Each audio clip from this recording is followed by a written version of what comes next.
your shirts. Dada has become as boring as the Académie Française. In an effort to prolong its life, Dada has become sealed up inside itself. True Dadaists are against Dada.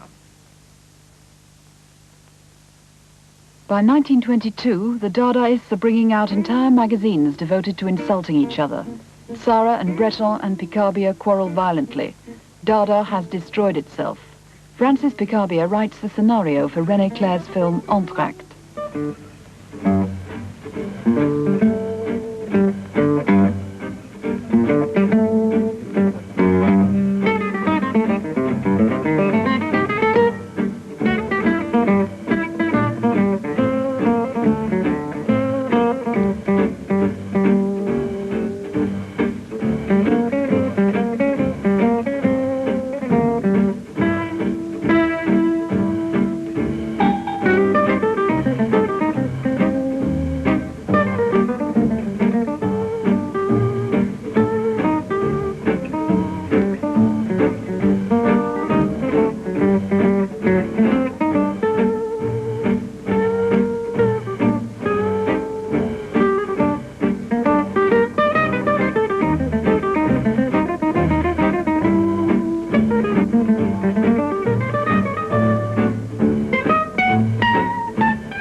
Sarah delivers a funeral oration for Dada.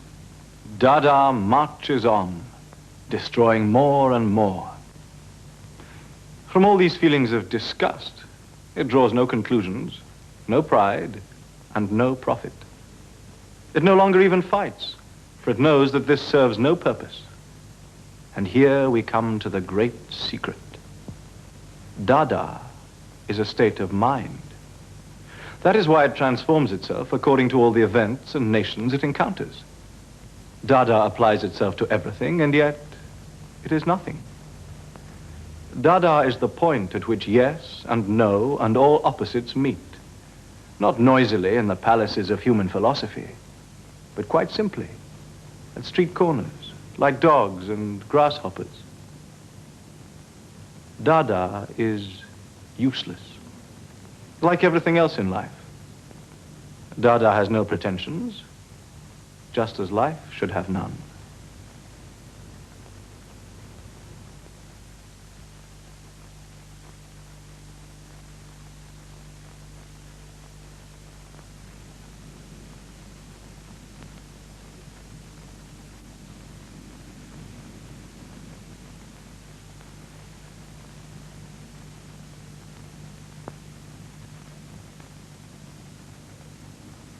From the debris of Dada, André Breton begins to organize a more positive direction for the energy Dada has unleashed. Leave everything. Leave Dada. Leave your wife. Leave your mistress. Leave your hopes and your fears. Sow your children in the corner of a wood. Leave the substance for the shadow. Set out on the road. Breton's system is searching for access to the unconscious. Under the pretense of civilization and progress, we have managed to banish from the mind everything that may rightly or wrongly be termed superstition.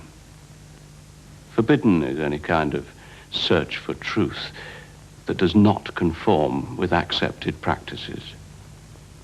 It was apparently by pure chance that part of our mental world, which we pretended not to be concerned with, in my opinion, the most important part, has been brought to light. For this, we must give thanks to Sigmund Freud. The imagination is perhaps on the point of reasserting itself, of reclaiming its rights.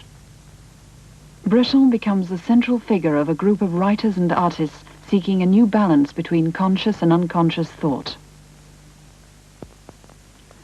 He responds to the mystery implied by Giorgio de Chirico's paintings.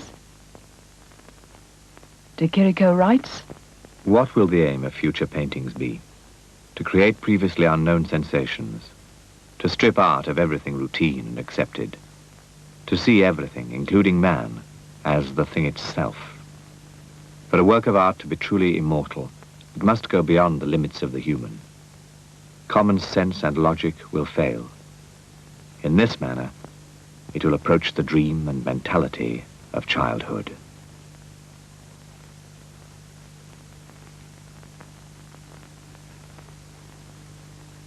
I believe in the future resolution of these two states of dream and reality, which appear so contradictory, in a kind of absolute reality. Surreality, one might call it. It would be an error to consider art as an end. The doctrine of art for art's sake seems senseless to me. We know that poetry must lead somewhere. Louis Aragon writes The Paris Peasant, describing the revelations that lurk beneath the surface of the city. Man no longer worships the gods on their heights.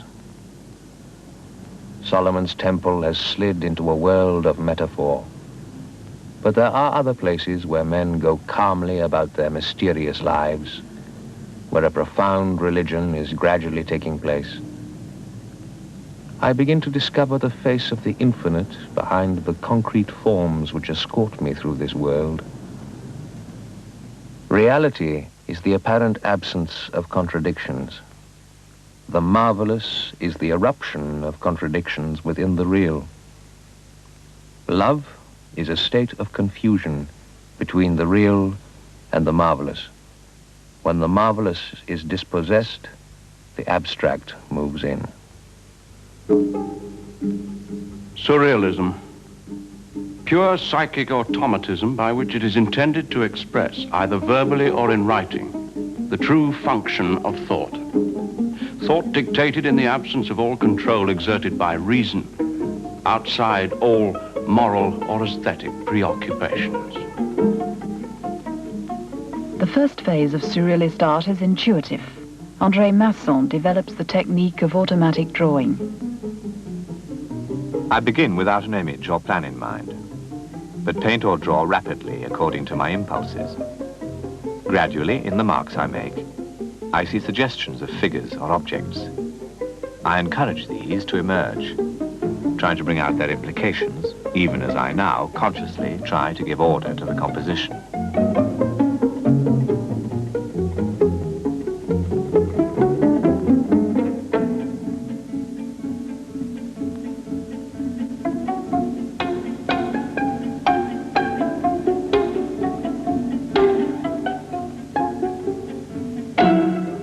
To adapt his automatic technique to painting, Masson applies sand directly to the canvas, fixing his image with glue and paint.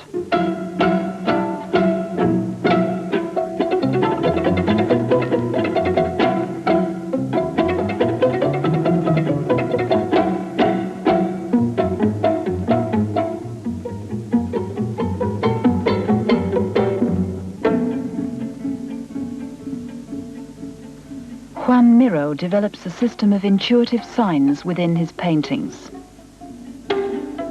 Rather than setting out to paint something, I begin painting, and as I paint, the picture begins to assert itself under my brush.